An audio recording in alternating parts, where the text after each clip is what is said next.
que lo estaba arreglando. ¿Cómo te parece el libro? A ver, sí, me encantó. Me encantó el libro. La historia está muy buena. Ay, todo me gustó. Está muy bien el libro. Sí, sí. Es un libro que casi no se escucha por ahí, ¿no? Yo lo encontré por azar. Sí, no había escuchado hasta que lo pusiste tú. Ni siquiera leí la sinopsis de qué trataba. Yo dije, bueno, vamos a leerlo. Y no sabía qué esperar, la verdad. Pero el tema está muy bueno, ¿eh? Sobre todo cómo lo lleva a cabo. Mm, Me gusta que lo cuente, que la historia la esté contando la niña. Sí, es dulce. Sí, o sea, porque es la perspectiva de un niño, ¿no? Cómo ve lo que le está pasando a su mamá y a su papá. Y Como mamá sí, me gustó mucho. te toca, ¿no? Como mamá te pones a pensar en las cosillas que los niños hacen que uno pasa por desapercibido.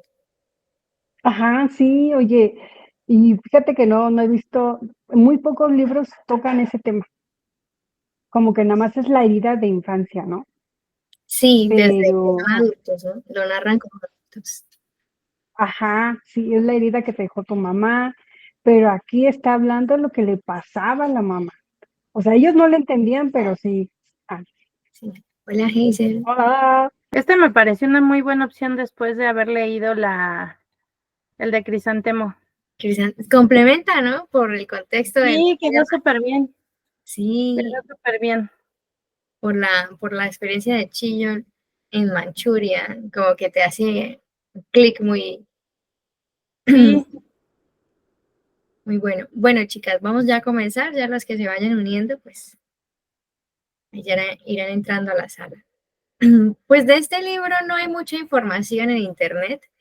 De hecho, lo que pude indagar fue que se publicó originalmente Un océano en el armario en el año 2007, pero se tradujo al español en el 2011. Ha tenido revuelo porque, bueno, se publicó originalmente en Estados Unidos. La autora Yuko Taniguchi es inmigrante en Estados Unidos, nació en Yokohama, que es, como por decir, un municipio aledaño a Tokio, ¿no? Está dentro del distrito. Y emigró allá, estudió allá y se quedó allá, es docente allá y actualmente es muy famosa porque implementa una técnica de ayuda al tratamiento médico a través del arte. Entonces, fue una técnica que ella aprendió en Japón con unas pescadoras que fueron, que sufrieron a causa del tsunami, pérdidas en materiales y familiares y estaban implementando la técnica del arte para ayudar a superar el dolor y pues ella hace eso en la Facultad de Medicina de la universidad en donde dicta clases. Me parece que es la Universidad de Minnesota en Rochester, pero no recuerdo con tantos datos que leí, no recuerdo decir. Em, pues nada, decir que Un océano en el armario ha sido famoso porque aborda nuevamente lo que fue la Segunda Guerra Mundial, pero ya cuando se acaba, ¿no? Habla específicamente es de lo que pasa con el pueblo que pierde la guerra, ¿no? Por ejemplo, como decías, Hazel, en Crisantemo Blanco veíamos lo que pasa con el pueblo invadido, ¿no? Durante la guerra. Y ya aquí en Un océano en el armario nos dan un poco de contexto de lo que pasó con Japón luego de haber sido invadida por las tropas aliadas, bueno, por el ejército estadounidense, ¿no? Cómo se trata al pueblo perdedor. Y es, bueno, es una, como nos deja el mensaje de que, pues, por todos lados la guerra es nefasta, ¿no? Y, pues, que es muy complicada esa situación y muestran el orgullo herido del pueblo que pensaba que iba a ganar, pero que finalmente perdió. Entonces, así nos plantean una especie de saga familiar, pero no está en mucho así el formato de saga. Sí nos hablan de tres generaciones, pero es a través de la experiencia de una niña se me escapa el nombre, Ana es la mamá y la niña es, ay, bueno, comienza con H. ¿Helen? Es Helen, Helen, Helen, sí, sí, sí, Helen. La historia de, bueno, la tentativa de Helen por reconstruir su pasado familiar y así ayudar a pues, los problemas emocionales, al cuadro psicológico que presenta su mamá, ¿no? Ana, que es presumiblemente de depresión, entre otras cosas. Y también nos hablan de las heridas de la guerra en los combatientes, ¿no? Quienes van y, bueno, independiente del lugar, en el bando en el que estén, pues quedan con esas marcas imborrables, ¿no? Y cuando regresan, ven que la vida continúa igual, de la misma manera, pero para ellos no, ¿no? Ellos tienen una huella que no podrán borrar jamás. Y me gustó el contraste que se hace con la experiencia de guerra que tuvo el tío Hideo, ¿no? Porque él parece ser que de los personajes es el único que logra entender la profundidad de la situación por la que está pasando James, que es el padre de Helen. Entonces, es un buen complemento, ¿no? Nos dan buenos elementos, nos dan la historia de dos familias que se unen pues, a través de la guerra, ¿no? Y contexto histórico buenísimo. Así vamos ya a comenzar con nuestras opiniones sobre el libro. Pues, bueno, para empezar, ya sabes que estos son como del tipo de libros que a mí me gusta, decir es que lo leí súper rápido, me gustó muchísimo. Me gustó cómo la autora hizo estos contrastes en diferentes guerras de diferentes épocas, ¿no? Esto que tú decías de el vencedor, el vencido, el que vino a pelear, ¿no? El soldado que vino y peleó, pero también los que se quedan. Y lo que afecta no nada más al que se queda, sino a la familia que vive con el que se queda, ¿no? Y también lo que me gustó es esa mezcla, eso que nos ponen aquí del contraste de la persona que es fruto de la mezcla de dos culturas muy diferentes y que es el resultado del vencido y el vencedor, ¿no? Que se ha dado en todos los países, en todas las guerras y que en todas tenemos al que de pronto, pues, se queda y de alguna manera abusa de las mujeres o incluso en consentimiento de ellas, pero que tienen ahí a un mestizo, ¿no? A una persona mestiza que a final de cuentas, en ese momento es el más odiado. Y creo que eso es súper fuerte, ¿no? Porque pues esa persona no tiene la culpa, o sea, esa persona es no sabe ni de dónde, no entiende por qué, y mucho menos el odio tan grande que tenía, ¿no? El odio y el resentimiento de ambas culturas, porque aquí te la muestran de los dos lados. Entonces, a mí me gusta todo esto todo esto que abarca el libro en etapas bien distintas, ¿no? Porque como te decía yo, después de haber leído Crisantemo, creo que estamos pues bien, o sea, ya estamos en la época, o sea, ya sabemos, o sea, yo por ejemplo lo tenía como estudiadito, ¿no? Y de pronto sabes que, por ejemplo, Hideo está, o como sí se dice, ¿no? Hideo, está, o sea, fue de los que peleó en la guerra, pero también te mencionan que su padre peleó en la guerra, en la de, con China, ¿no? Entonces ellos también tuvieron esa pelea Japón-China y su padre estuvo en ella. Entonces te están hablando de todo un contexto de personas que participaron en la guerra, que muchos de que nosotros yo creo que no sabemos qué es eso, que estén hablando de todo ese contexto y toda esa carga tanto emocional, híjole, no, súper fuerte, ¿no? Entonces creo que para empezar, creo que hablar de este libro habla primero de un conocimiento muy bueno de la zona y cómo te manejan todos esos sentimientos. Me parece increíble. Amé al tío John, es mi preferido. Una persona totalmente resiliente, que ve la vida de otra forma y que además también te hace notar que está en el país del vencedor, que está en el país de los vencedores, que no fue a la guerra, que no tiene ningún efecto, pero que quiere entender el contexto y la vida de todos los que sí fueron, ¿no? Y quiere entender por qué su sobrina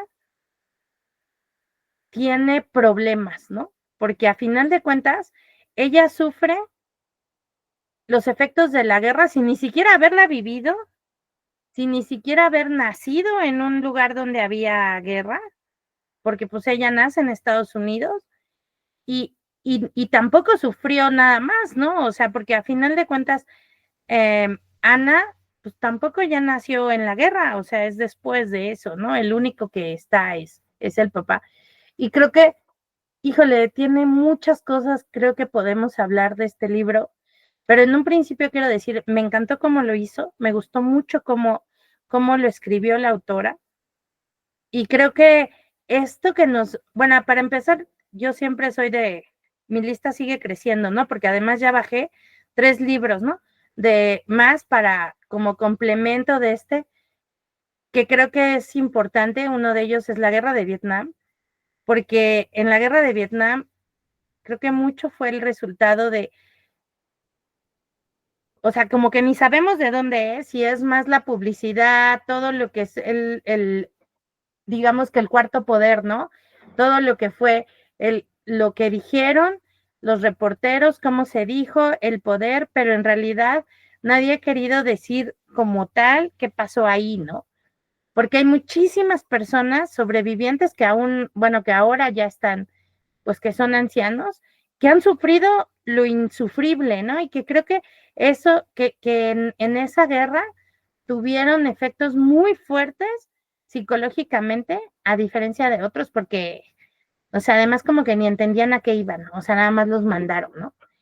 Y creo que conocer ahora que me he dado la oportunidad de conocer más sobre Asia, me hace darme cuenta que nos hace falta de este lado saber toda esa cultura, pero desde ese punto de vista, ¿no?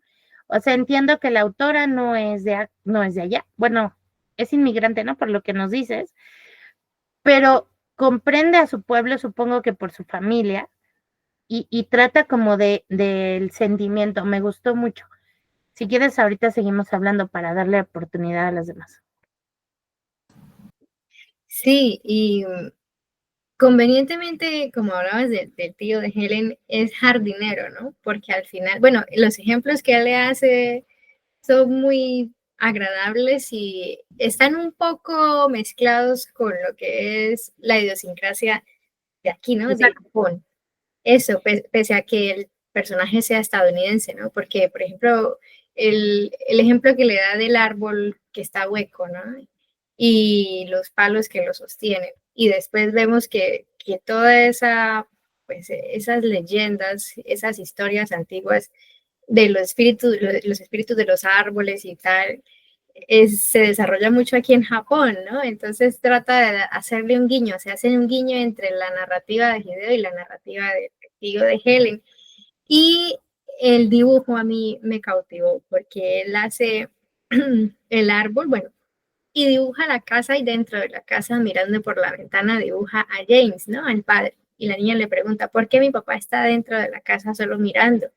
Y él le responde que él tiene muchos miedos y entre esos no quiere enfrentarse a salir de la casa, a ver qué puede hacer por ese árbol, ¿no? Es una forma de explicar el trauma que tiene James, ¿no? Entonces se mezclan muchas cosas de la experiencia de vida de Ana en Estados Unidos que fue tan difícil en esa época, ¿no? Perdón, recordemos que había sucedido lo del Pearl Harbor, ¿no? El odio hacia los japoneses era Exacto. brutal. Es lo que te decía. Y o sea, que este libro engloba muchas guerras. O sea, porque no nada más o sea, porque sí, ok, está la Segunda Guerra Mundial, pero hay que recordar el odio tan grande que se quedó en la mente de los americanos por Pearl Harbor, que ni siquiera fue ellos, ¿no? Porque no están en Estados Unidos, o sea, es una isla. O sea, no es el territorio como tal de continente, ¿no? El continental, pero ellos que son tan nacionalistas, pues lo tienen súper presente. Y creo que ahorita que lo comentas, sí, creo que este respeto a la naturaleza, sobre todo a los árboles, no es tanta en Estados Unidos, sí es en Japón, porque sé, o bueno, por lo que he leído y por lo que he visto, allá se respetan a los árboles, no como acá, ¿no? Que agarras y está un árbol y ¡pum! Lo cortas, ¿no? Y lo quitas porque me estorba.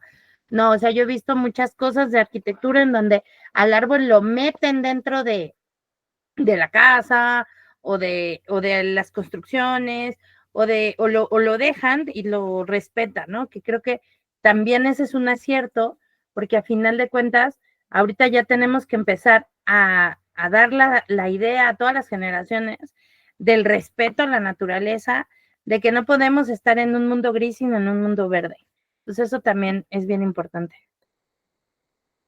Sí, es que aquí en Japón hay mucha leyenda, más o menos del 1500 al 1600, que desarrollaron pues mucho en la literatura japonesa, pero pues que era diferente a lo que nosotros comprendemos como literatura, ¿no? Pero son estas historias que se contaban y que se inventaban de los espíritus del bosque, de los yokis o yokai, que son los seres eh, mitológicos, esos seres, eso que vemos de fantasmas, que hay variedad, se llaman yokais y se los inventaban las personas, ¿no?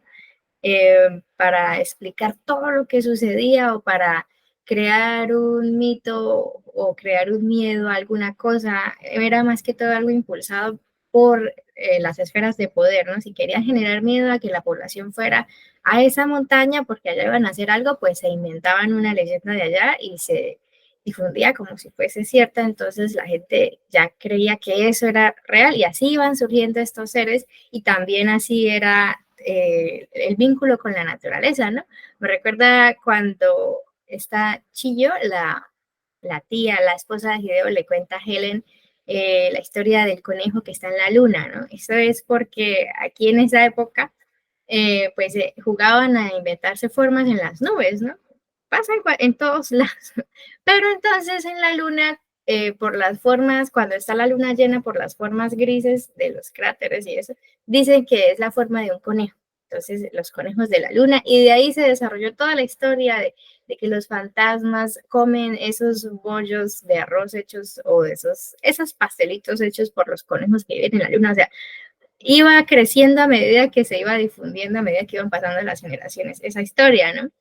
Y eso tiene pues mucho que ver con la espiritualidad y la forma de, como de ver la vida desde otra perspectiva a la nuestra, ¿no? No es que sea mejor, sino que pues, es una concepción de mundo diferente, ¿no? Y se hacen guiños en los personajes.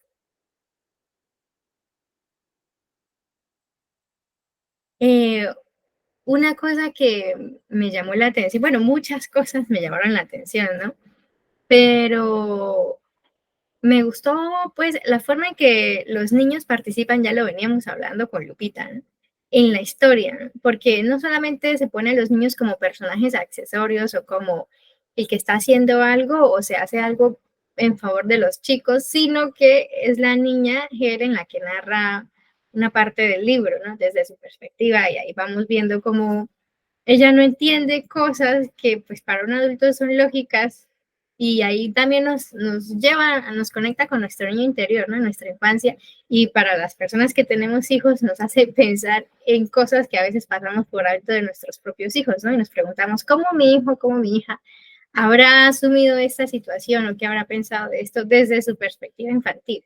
Esa, la perspectiva infantil, me pareció dulce y me pareció, pues, ingeniosa, ¿no? En el libro y que no queda así aburrida, no queda, porque siempre te abona algo triste y algo gracioso, ¿no? De las ocurrencias de los niños en los capítulos de Helen. Totalmente, ¿no? Es como, se nota perfectamente que ella, pues tiene, a lo mejor tiene hijos, porque te muestra, ¿no? Simplemente el comportamiento del hermano, ¿no?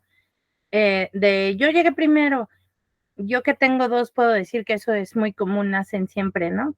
El de yo hice esto primero, yo te voy a ganar, yo quiero, y lo denotan mucho, ¿no? Del comportamiento, el mayor siempre quiere proteger al chiquito, entonces, y yo que tengo así un niño, la niña es mayor y el niño chiquito es como muy, o sea, a mí me recordó a mis hijos, ¿no?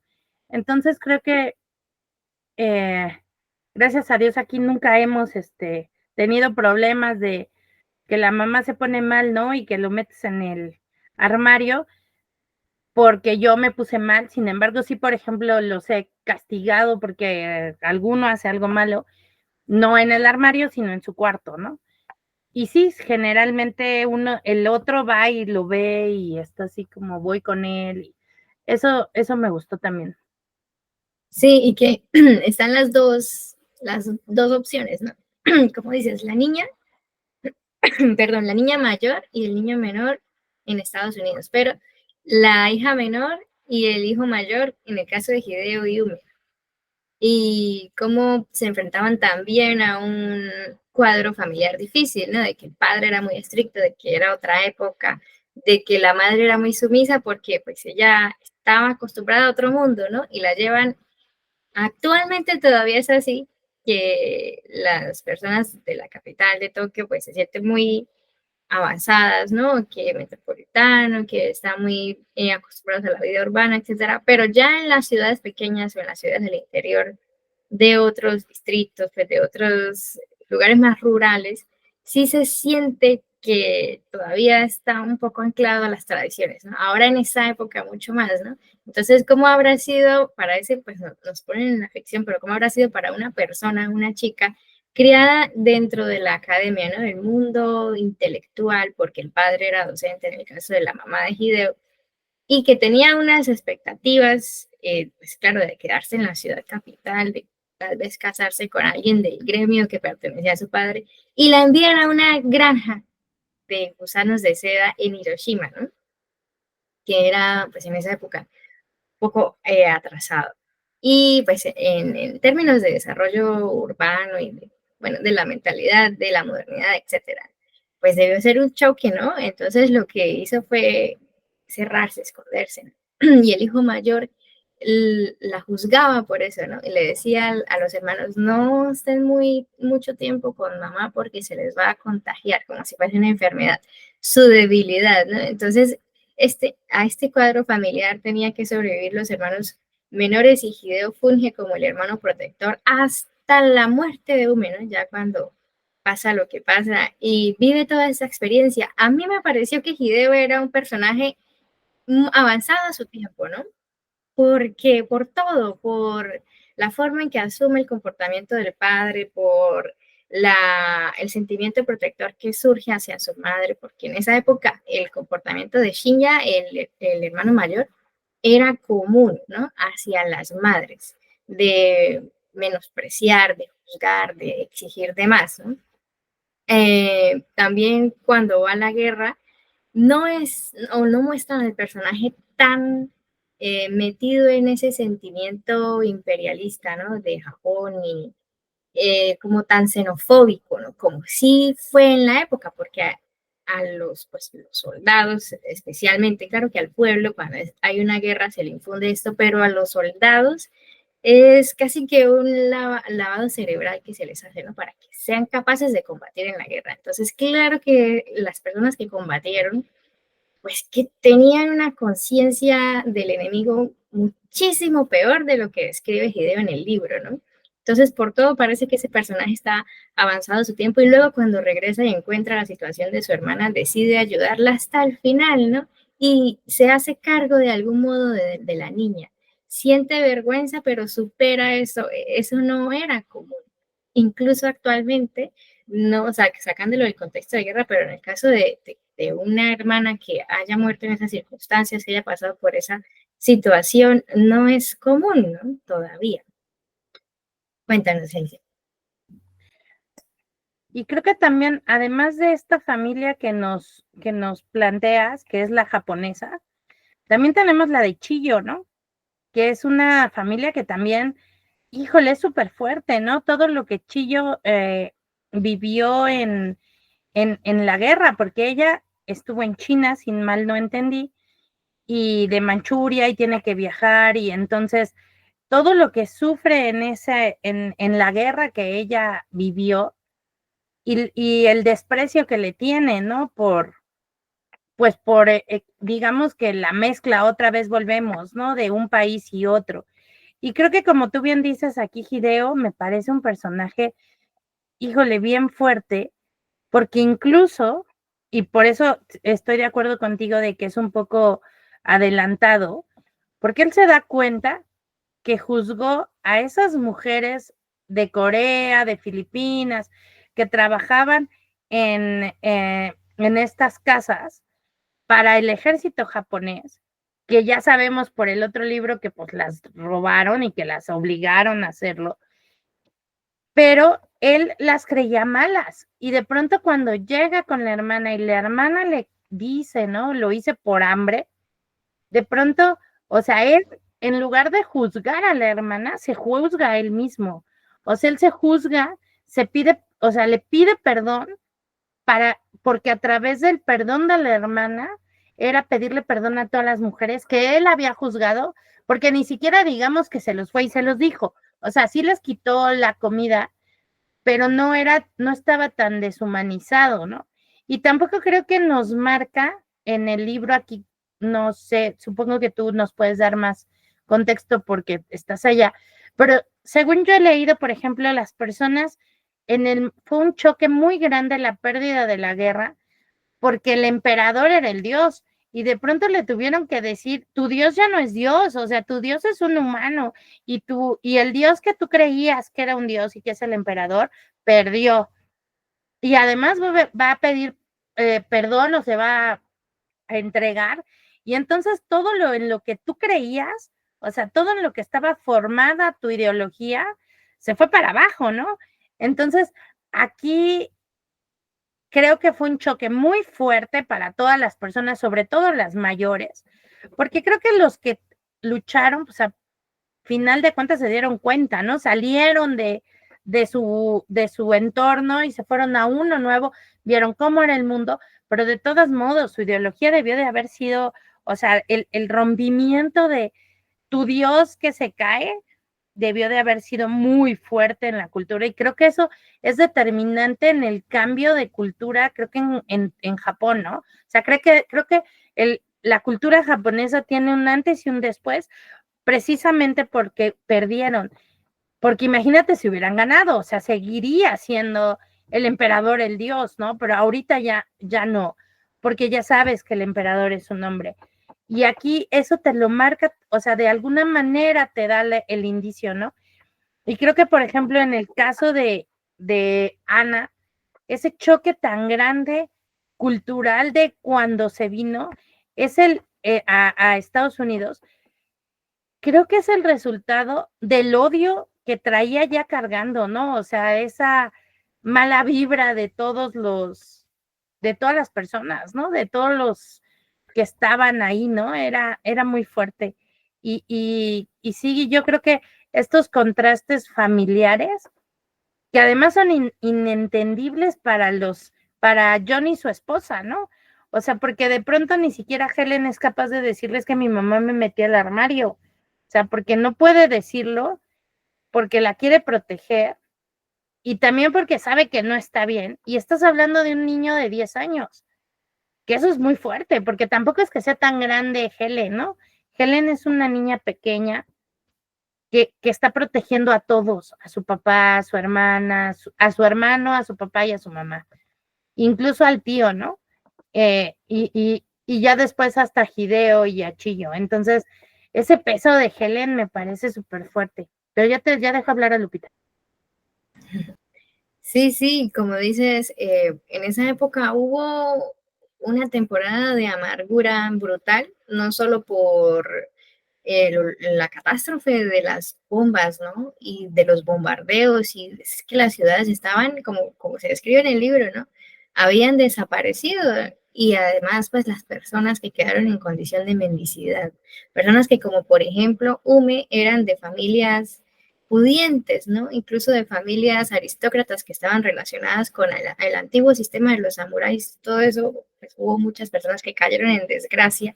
Fue terrible, entonces la amargura por eso y por el hecho de que un ejército extranjero, porque fue un general, me parece, norteamericano que entró a Japón y llegó hasta el Palacio Imperial y obligó al emperador a reconocer que era un humano. Entonces, por eso la ira contra el ejército, además de los bombardeos y de haberle quitado la naturaleza divina al emperador, los desmanes, ¿no? Como decía, 4 horas después del desembarque de los militares norteamericanos en Yokohama se reportó una violación grupal de militares hacia una madre y su hija. Y posteriormente, en los días siguientes, las violaciones en masa fueron creciendo. Por eso el gobierno instauró el sistema de casas de citas como se había usado en la guerra en los países invadidos, pero ahora con japonesas para que sirvieran a los militares. Pero no emplearon a las mujeres que se dedicaban a este oficio. Tenían que ser niñas de familia porque los militares norteamericanos no querían, como dicen, mujeres manchadas por el oficio, no querían hacer lo mismo, querían coger a las chicas que tenían un futuro diferente, ¿no? Pensado, que tenían una vida diferente y someterlas a la humillación y a la vez someter a los hombres de su familia, ¿no? A los hombres del país, a sus padres, a sus esposos, hermanos. Por eso cuando dice él que va a buscar a la hermana, cuando regresa a Hiroshima, ¿no? Después de la guerra, en la fila de militares todos se burlan de él, porque saben que está buscando a una de esas mujeres que fue prostituida a la fuerza, ¿no? De que la hermana después, a través del chillo, se entera Hideo que no fue solo hambre, ¿no? Que ella sentía que había quedado sola, que toda su familia había fallecido y que tenía que ayudar a salvar a las niñas de que no fueran violadas. Por eso se sometió a la prostitución. Entonces fue un sometimiento, ¿no? Una forma de humillar. Entonces, claro que los descendientes de esos militares eran odiados, ¿no? Ahora, actualmente, los mestizos, sobre todo cuando son de padres o madres europeos o norteamericanos, son muy valorados, ¿no? Pero en esa época que era la guerra, ¿no? Que era el ejército invasor, pues era un odio masivo, nefasto. Además que siempre ser mestizo no se considera japonés. Así nazca de padre o madre japonesa, nazca en el país, crezca en el país, no son japoneses para los japoneses, culturalmente no lo son. Se les llama descendientes y se les trata como si fueran incompletos, ¿no? Así más o menos. Ahora ya es mucho mejor, pero imaginen en esa época y además ser hijo de un militar norteamericano, ¿no? Lupita, cuéntanos.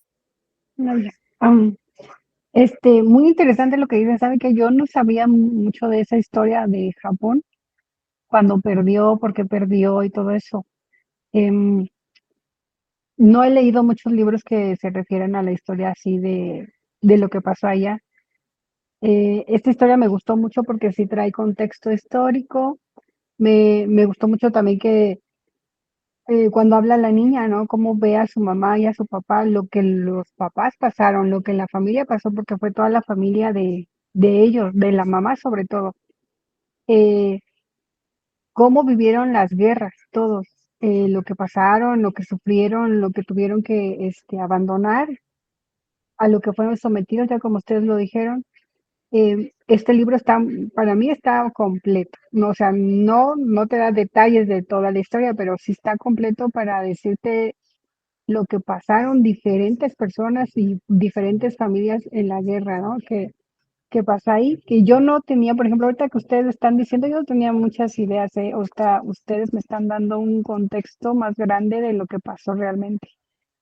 Y ya viéndolo así, dices, guau, qué fuerte. Sí, y siento que siempre pasa en las guerras, ¿no? El ganador siempre abusa de del perdedor, ¿no? Siempre hay un sometimiento, siempre hay humillación de ese tipo.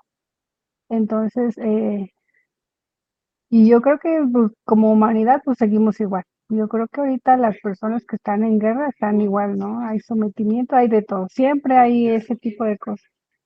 Y, y muchas gracias por los comentarios, muy interesantes. Y ya. Gracias a ti, Lupita, por participar de la lectura. No, pues yo antes también, pues sí, siempre fui amante de la historia, pero de la historia de Japón casi no había indagado, ¿no? Porque pues a uno como occidental siempre lo enfocan es a la historia de Europa y al descubrimiento de América, etcétera, ¿no? Pero si nos ponemos a buscar, ¿no? Antecedentes antes del descubrimiento de América, la historia de Europa en sí, cómo se formó, ¿no? Para tener un ejemplo occidental, la historia de los pueblos migratorios asiáticos es eso, ¿no? Los países actuales nacieron del mestizaje, de que, por ejemplo, claro que hay razas más caucásicas que otras, ¿no? Pero eso es un mestizaje, ¿no? De de diferentes pueblos que se movieron, de migraciones que surgieron por guerras, ¿no? La colonización y las guerras que van de la mano con estos procesos, con estos procesos históricos, son las principales causantes del mestizaje en el mundo, ¿no?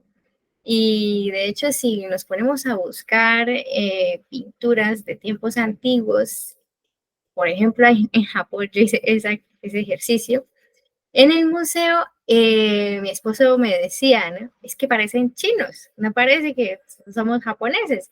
Yo le dije, pero es que así era el fenotipo de esa época en Japón, ¿no? Porque Japón tenía mucha influencia de China. Ya después fue que empezaron a llegar otros pueblos y hubo mestizaje. Antes de las guerras que empezaron con el siglo XX, ¿no? Que por ejemplo en Japón fue la guerra contra China. Hubo mestizaje y se nota. Y se nota cuando vas aquí en el tren y ves a los baby boomers que todavía están, ¿no? Las personas de 80 y algo, 90 años, que los hay, ¿no? Hay personas de 90 años que andan en bicicleta. Y yo me quedo, pero que sorprendidísima, pero bueno, se nota, ¿no? En algunas personas se nota que hay un mestizaje europeo, por lo menos, ¿no? Para no decir que es norteamericano, ¿no? Entonces, ¿cómo debió haber sido ese proceso, ¿no? Esa inclusión de otras culturas y no solo la norteamericana, porque claro que se tenía ese movimiento contra los militares norteamericanos, pero los otros pueblos que estaban aquí por cuestiones comerciales y eso, también hubo un sentimiento de rabia contra ellos, ¿no? De hecho, hay una telenovela japonesa que fue muy famosa aquí hace como unos 4 o 5 años, de la historia real de un japonés que fue a Irlanda y le encantó el mercado, la fábrica de, ¿cómo es que es? Whisky, algo así. Y vino aquí y la replicó y creó su propio negocio, pero se casó con una irlandesa y ella fue muy juzgada. Tuvo una vida difícil, pues, pero siempre estuvo al lado de su esposa, ¿no? Entonces, esa novela es famosísima y todo el mundo ahora le encanta, pero en esa época, pues, claro que fue muy difícil para la pobre irlandesa, ¿no? Entonces, era como la situación de Ana, ¿no? No estás bien aquí, pero allá tampoco. O sea, no había escapatoria, iba a sufrir esta discriminación, además del dolor de ser huérfana, ¿no? De no encajar. Como cuando llegó con la primera familia, no hablaba el idioma, era rechazada en el colegio, o sea, muy complicado. Cuéntanos, Hazel. Es que además creo que todos actualmente, y sobre todo ahora que estamos hablando, que podemos hablar así, no sé dónde esté Lupita, pero bueno, yo estoy en México y tú en Tokio, que estamos globalizados, estamos en un mundo globalizado, se nos olvida de pronto que todos tenemos un mestizaje. O sea, yo en algún momento, yo estudié bioquímica y iba a congresos y ahorita lo dejé de ciencia y así. Y entonces, en algún estudio que se hizo en Estados Unidos cuando fui allá a un congreso, el estudio que estaban haciendo era ver qué mezclas había, porque hay todavía, digamos, algunas personas que son más, digamos, más japonesas o más mexicanas, o sea, que tienen más raíces del país.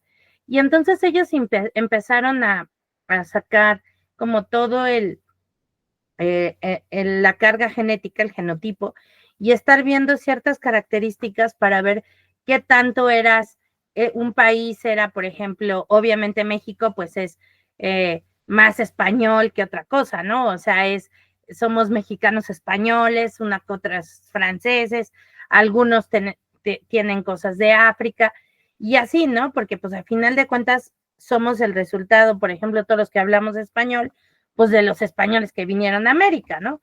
O los que hablan inglés, pues de los británicos, y los que hablan portugués, de los portugueses, ¿no? Y así en todos lados, ¿no? Pero hay una mezcla muy grande y de pronto se empezaron a dar cuenta que había, o sea, destellos de culturas que ni siquiera entendían por qué, ¿no? O sea, ¿por qué tienes vikingos ahí?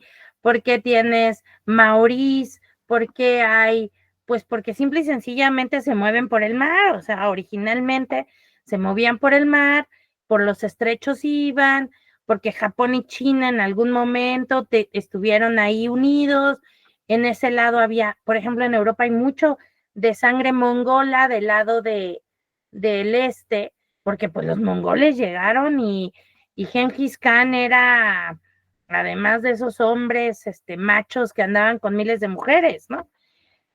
Entonces creo que partiendo de eso, ahí, por ejemplo, a Hitler se le olvidó, ¿no? Porque la raza 100% aria, pues no iba a poder hacerse. O sea, como que le faltaba un poco de conocimiento histórico para poder sacar realmente una raza como él quería, ¿no? Pero tomando en cuenta todo esto, de pronto ves como la gente o los países empiezan a rechazar eso. Y así como ayer que estábamos hablando de que los de Estados Unidos en fortuna no quieren, son el país de Estados Unidos, es un país de inmigrantes, o sea, porque ahí sí hay de todo, ¿no? O sea, tienes irlandeses, tienes alemanes, tienes británicos, tienes de todos lados. De pronto empiezan a rechazar al mestizaje, ¿no? O sea, empiezan a rechazar al mestizo simple y sencillamente por su origen. Me parece, o sea, como sin razón, no tienen fundamento, porque todos no somos 100% mexicanos, ni 100% o de Oaxaca, o de Colombia, no, o sea, somos la mezcla de mucho, ¿no? Y en este libro te lo dicen muy bien, porque de pronto no sé, bueno, este tema de la adopción me parece bien fuerte, ¿no? Porque de pronto, bueno, ok, ya, llegaron todos estos niños que tú no podías cuidar en Japón porque no tenías ni para comer y bueno, allá los van a cuidar, bueno, ahora le va estos lugares cristianos que los van a cuidar. Pero de pronto, por ejemplo, estas personas que llegan, este señor que adopta a Ana la primera vez, decir, pues yo me la llevo. Yo siempre he creído que a veces hacen eso como si fuera, como querer solucionar un mal que hiciste, ¿no? Y así te lo muestran aquí. O sea, tú veniste a destruir mi país y yo vengo y, bueno, te salvo a un niño, ¿no? O sea, te voy a quitar a un niño de encima y me lo llevo a Estados Unidos porque así suena, ¿no? Y estoy deseando que a fuerza lo quiero. Yo a veces siento, y disculpen esto, pero así lo siento. Por ejemplo, Angelina Jolie, que tiene hijos negritos y asiáticos, o sea, es como cuando coleccionas muñecas, ¿no? O sea, a mí me gusta, mi hija y yo tenemos muñecas, American Girl, y nos gustan las muñecas y tenemos negritas y chinitas y con el cabello rubio y con el cabello chino. Así siento yo que lo haces. Sí está padre o sea, qué bueno que los ayuden, qué bueno que salgan del lugar. Pero yo siento que a veces es como este rollo, ¿no? Angelina Jolie obviamente no lo hace por salvar nada porque ella no hizo nada ya, sino por salvar a una persona, pero yo digo, bueno, ¿por qué no todos negros o no porque todos asiáticos? Digo, ella justifica, ¿no? Pero sí me parece como que tiene así, como Benetton, ¿no? Como United of Colors of Benetton, así es su familia. Pero estas personas que de pronto se echan el volado de llevarse a Ana, me pareció totalmente irresponsable, ¿no? O sea, era lógico que la niña le fuera a costar porque ya era más grande, viene de una cultura totalmente distinta, con una carga emocional súper fuerte porque son los perdidos, con muchas carencias, sin el idioma, que eso es algo, híjole, que creo que ahí la responsabilidad era de ellos de aprender japonés, o por lo menos 3 palabras, ¿no? Para poder hablar, comunicarse con ella y en tratarla de entender. Y me parece súper fuerte todo esto de las cajas. No sé a ustedes qué les pareció. Las cajas de recuerdos, te paso mi caja de recuerdos. Qué fuerte, ¿no? O sea, qué fuerte encontrar esas cajas de recuerdos, porque a final de cuentas la vida de Ana eran cajas de recuerdos. Era la caja de recuerdos que tenía esta familia, la primera que la adopta. Después la caja de la mujer, que se me acaba de ir su nombre, de la mamá, bueno, de ella. Ella. de la señora Hogan, ¿no? Que fumaba y fumaba. También tiene su caja de recuerdos con ciertas fotos y la caja de recuerdos de Hideo, porque también ahí hay fotografías. Entonces creo que qué triste que tu vida, tu pasado, esté hecha de cajas de recuerdos que tú no recuerdas. Porque digo, todos tenemos, creo que en general, el álbum, ¿no? De las fotos de tu papá, que tristemente creo que nuestros hijos no van a tenerlas, ¿no? Más que USBs con fotos, ¿no? O la red con fotos. Pero creo que nosotros sí tenemos eso de agarras el álbum y le das las vueltas y mira, aquí fuimos, pero tú lo recuerdas. Pero ella llegar a eso me parece tan triste, porque además para colmo de males se va y se consigue a alguien que estaba en una guerra. O sea, dices, ¿por qué te fuiste a agarrar a ese hombre? O sea, hubieras agarrado a otra persona sin broncas, ¿no? Porque no lo puede ayudar. O sea, ¿por qué ella no lo puede ayudar? Porque no está firme, no está completa, digamos, emocionalmente para poder soportar el peso del marido también.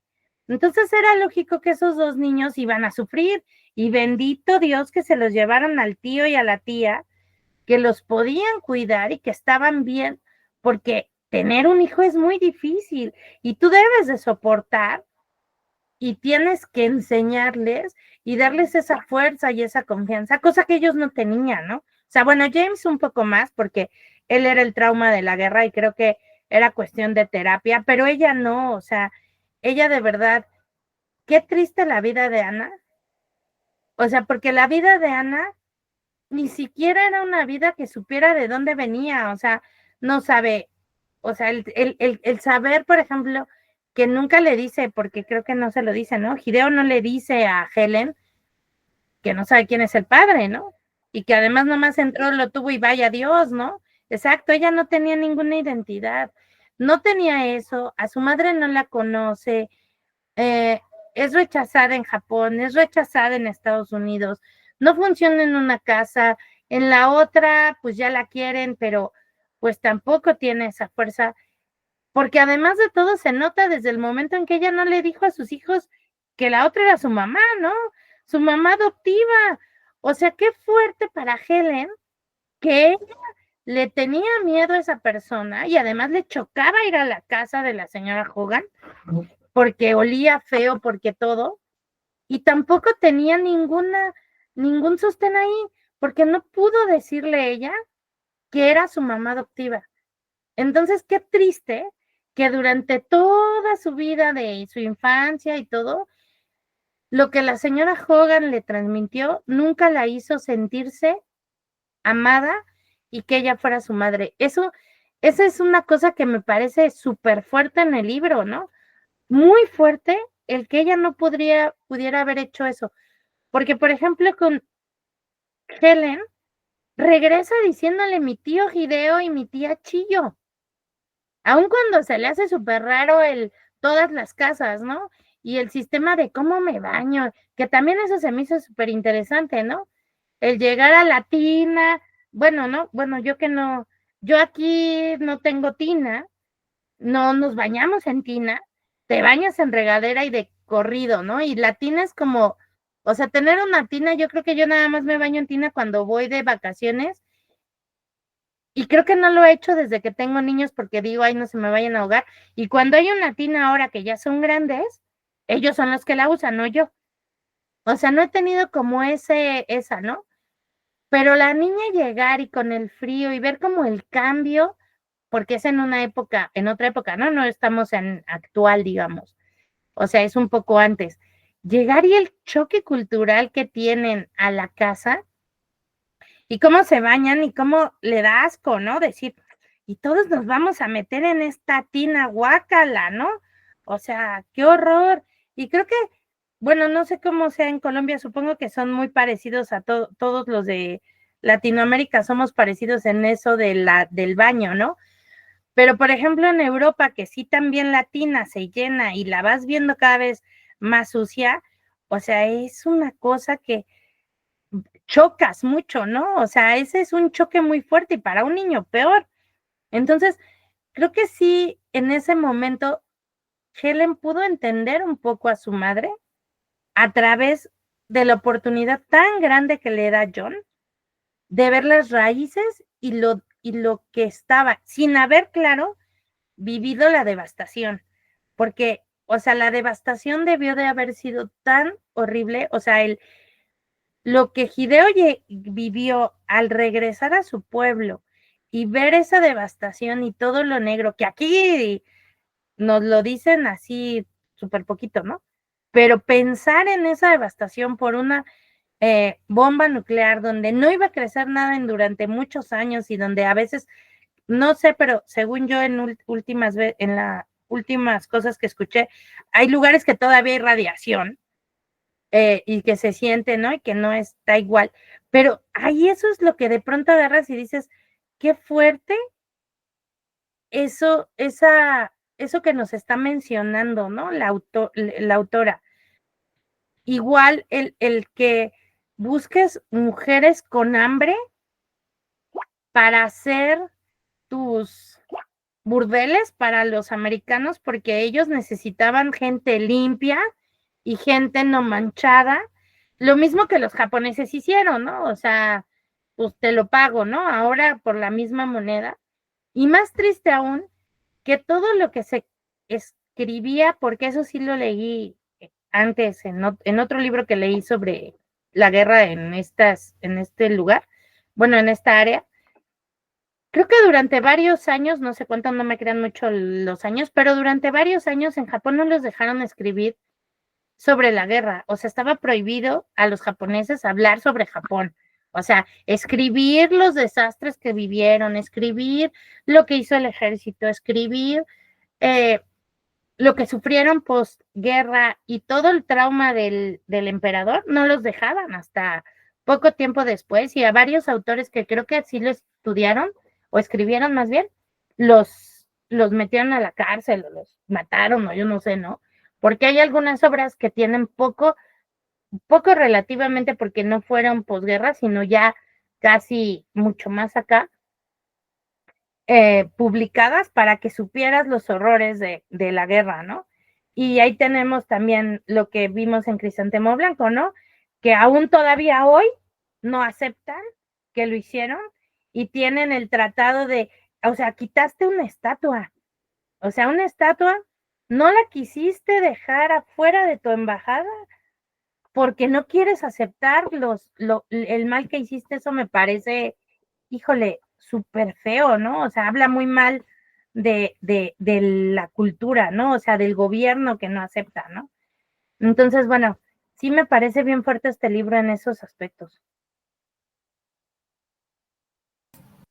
Sí, con las potencias es difícil, ¿no? Porque ves tú a cualquier potencia que haya invadido otro lugar, que haya habido devastación, que haya habido exterminio, y habla del tema. Eso es delicadísimo.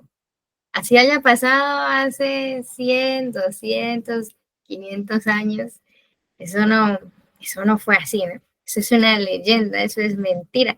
Y por ejemplo, lo que decimos aquí en Japón, ese término de las mujeres de consuelo, una vez saqué el tema y todo el mundo se perturbó, ¿no?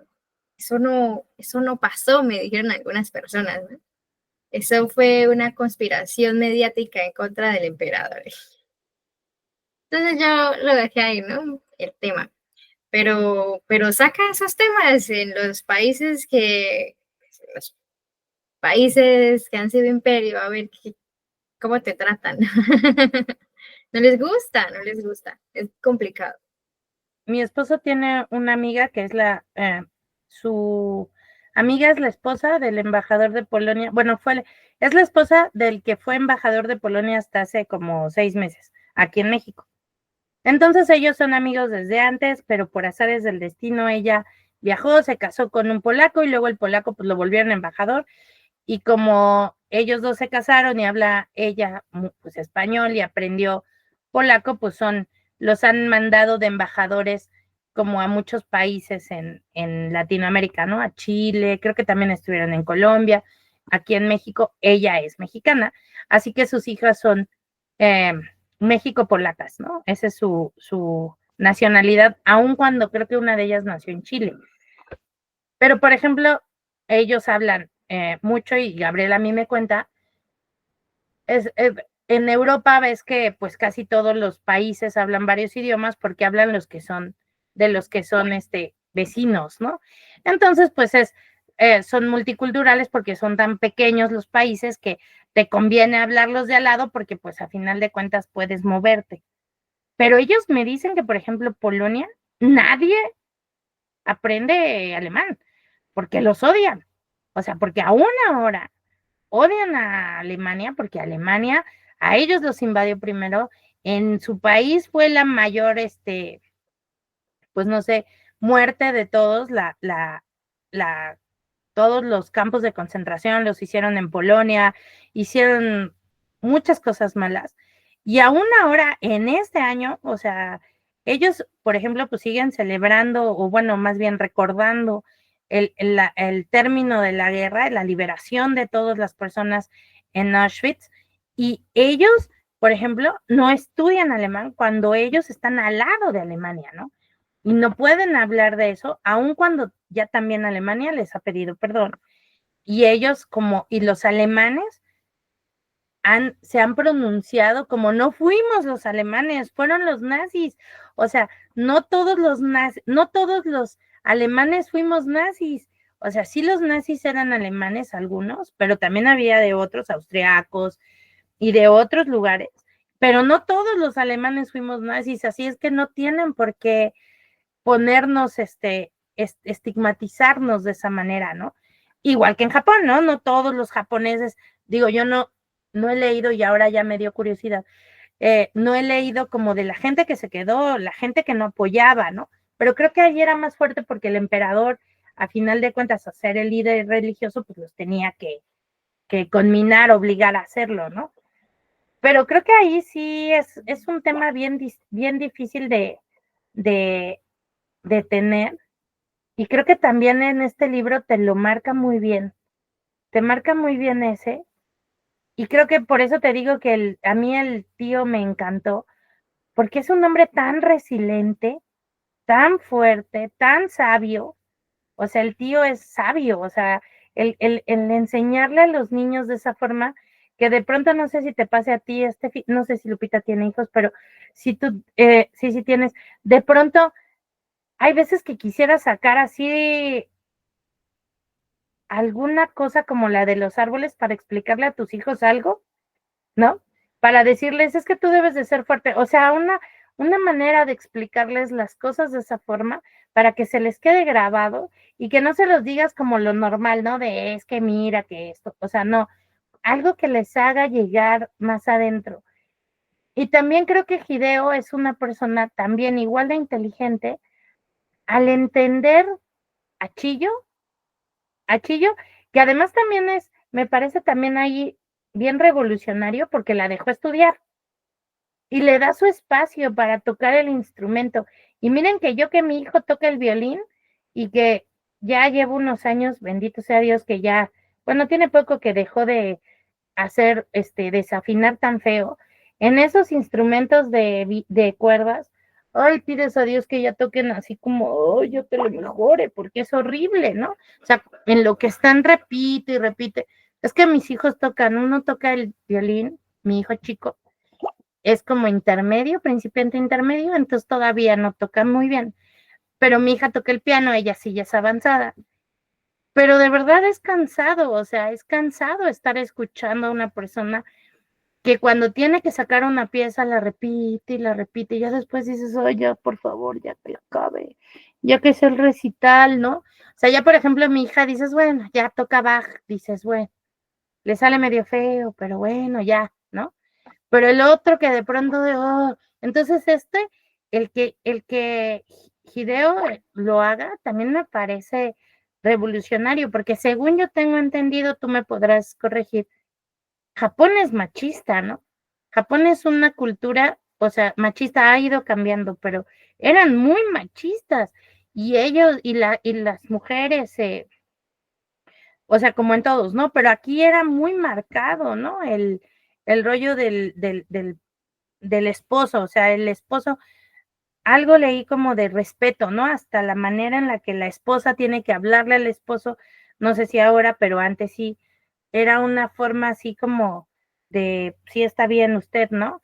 O sea, como más, tú tienes que estar, pues sí, bajo las órdenes de él, ¿no? Como lo vemos en la mamá de Hideo, que de pronto el papá, o sea, en lugar de estar triste porque se murió, está enojada por la granja, cuando que la señora, ¿qué podía hacer si le cayó una bomba? O sea, me parece ridículo. Sí, sí.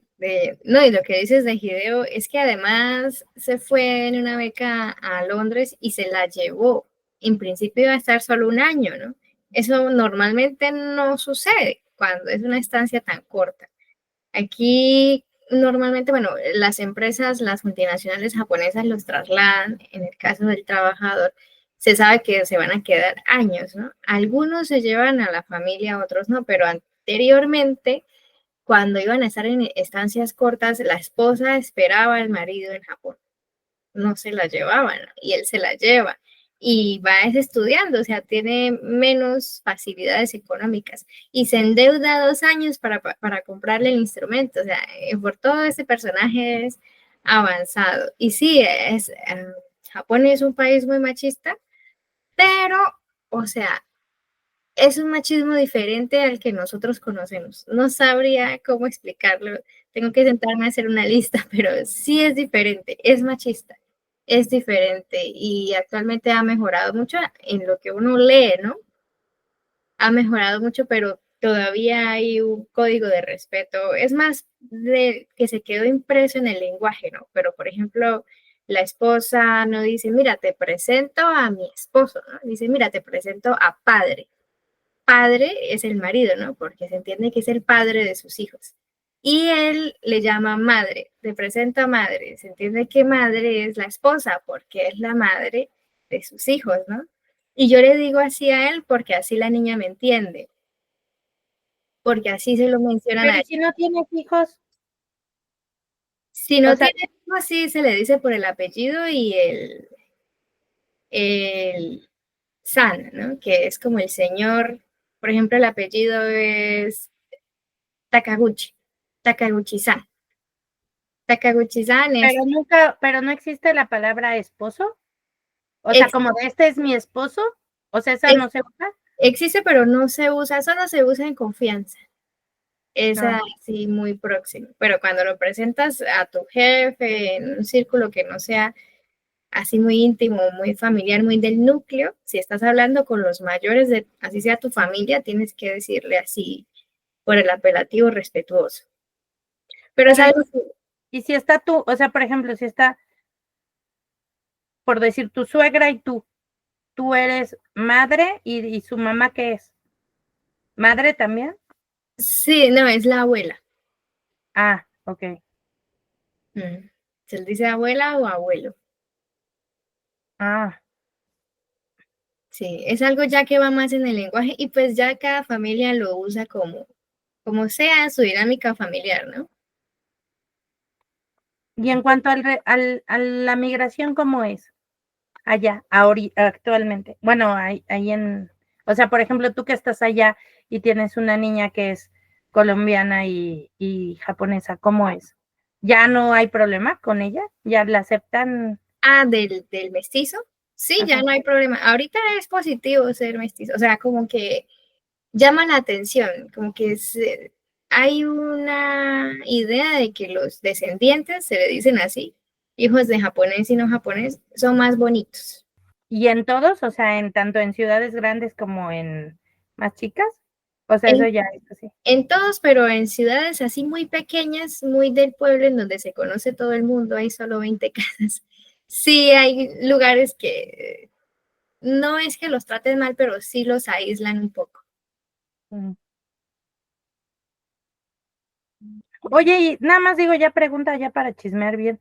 Eh, y en cuanto a bueno, es que tu niña es chiquita, ¿allá la historia se las dan así tal cual o igual la van como, o sea, a los niños les cuentan su historia como pasó o también la van como No, mandando? por No partes. sé, no sé porque, pues, como dices, mi hija es pequeña, pero por lo que veo de las personas de mi edad con las que a veces se cruza, no, no es así, no se les enseñó algo muy contundente. O sea, sí se les enseña la historia de, por ejemplo, en el año 1945 cayó la bomba, bla, bla, bla, bla, bla, pero así detalles y eso no se les enseña. Se les enseña como si fuese algo impersonal, ¿no? Como algo ajeno.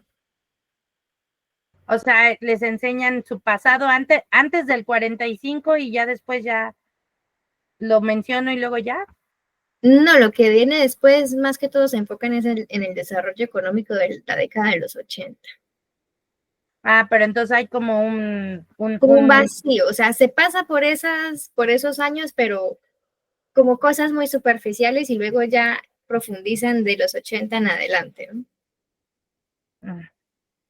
Mira, es interesante, ¿no? Porque a final de cuentas, eso también te muestra cómo no lo acepta, ¿no? O sea, Claro, ese es cambio. que después en la década del 70 hubo muchos revolucionarios, porque hubo pues conflictos políticos de que si iba a entrar el socialismo o no, bueno, Estados Unidos siempre estuvo muy pendiente, ¿no? Y hubo pues ciertas cosas, habían anarquistas, había como en toda parte del mundo en esa época. Pero después de que se mitigaron esos grupos, hubo incluso un atentado en el tren de Tokio, pero eso fue en una estación, pero eso fue atribuido más como a un movimiento fanático religioso, ¿no? Como a una secta. Pero después de eso parece que la gente aquí ya no le importa la política. O sea, es brutal. En un país tan poblado y las elecciones, poquísima gente la que vota, solamente las personas muy mayores. Qué interesante, ¿no? Ese contraste. Porque, por ejemplo, yo esta misma pregunta se la hice a una amiga que tengo en España y yo le pregunté, ella es mexicana y se fue a estudiar a España y en España allá se casó con un español y tiene 3 hijos. Entonces yo le preguntaba, oye, y a otras varias, porque tengo como 2 o 3 amigas que se casaron con españoles, ¿no? Entonces a alguna de ellas le pregunté, oye, ¿qué les enseñan de la historia de España, no? Y me dice, ¿sabes que casi no les enseñan de Cortés? Y yo, ¿en serio? O sea, no, o sea, Cortés es lo mismo, ¿no? O sea, da igual si Cortés vino y conquistó aquí, hizo la Nueva España y a final de cuentas, pues les afecta, ¿no? Porque pues toda la riqueza que llegó de América, pues fue porque al loco de Cortés se le ocurrió venirse a México y luego de ahí se fue para abajo, ¿no? O sea, mandó a muchas personas para irse a Centroamérica e incluso hasta Sudamérica, ¿no? No, y si tengo entendido, Cortés casi no se quedó ahí, ¿no? Cuando conquistó Tenochtitlán, ¿era que se llamaba? Se quedó, se quedó muy poco y después se fue a otras misiones y fracasó, ¿no? Sí, bajó hasta Nicaragua y fracasa, pero vuelve a regresar. O sea, él sí estuvo aquí. De hecho, o sea, acá nosotros tenemos muchas cosas que son que si la hacienda de Cortés, o sea, sí hay cosas relacionadas con él. Y por ejemplo, ella me decía que no, porque a final de cuentas, en el momento en el que se da la independencia, ellos como que lo borran, no lo toman en cuenta, y de lo que ellos hablan es de su guerra civil, que fue muy fuerte, pero también borran esa parte de Franco que les hizo tanto daño, lo borran y no lo dan completo. Entonces creo que todos los países tienden a hacer eso, y creo que está en nosotros, ¿no? No hacer que se pierda porque de pronto ya ni sabes por qué. Como tú bien decías al principio, ¿no? O sea, si no conoces al la historia de lo que sucedió, pues no entiendes este libro, ¿no? O sea, no entiendes como que por qué tanto trauma de las personas si no sabes que todo lo que hubo alrededor y el resultado, digo, o sea, lo disfrutas, pero ya analizarlo más a profundidad es porque ya le conocemos más, ¿no? Ya le vas desmenuzando por qué unos y otros se odian, por qué unos y otros tienen algún tipo de resentimiento, ¿no? Como país. Y, y qué fuerte el que, por ejemplo, en Estados Unidos odiaran a la pobre niña, cuando ellos fueron y les mataron ahí cuántas personas, ¿no? O sea, me parece también ridículo. Sí, es complicado. En todas las historias de eh, aparatos de poder, ¿no? Sea un estado, sea un ejército, lo que sea, y cuando es el vencedor va a pagar cosas de la historia, ¿no? Cosas que no son muy agradables. Por ejemplo, en Colombia con lo del conflicto armado, cuando fue el tratado del acuerdo de paz, no se le podían decir ciertas cosas a integrantes del ejército, ¿no? Porque era inaudito, ¿no? Una vez bombardearon una ciudad, un campamento donde habían niños jugando, ¿no? Porque pensaron que eran niños de la guerrilla, pero luego se reveló pues que fue un error, ¿no? Y no les gustaba que se les dijera que había sido un error, ¿no? Siempre pasa.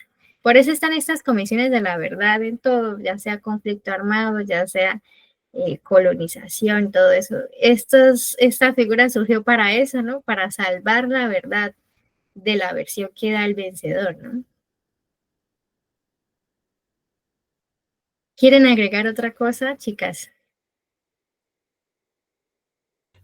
No, yo ya, la verdad es que sí, me gustó mucho este libro. Espero sigamos.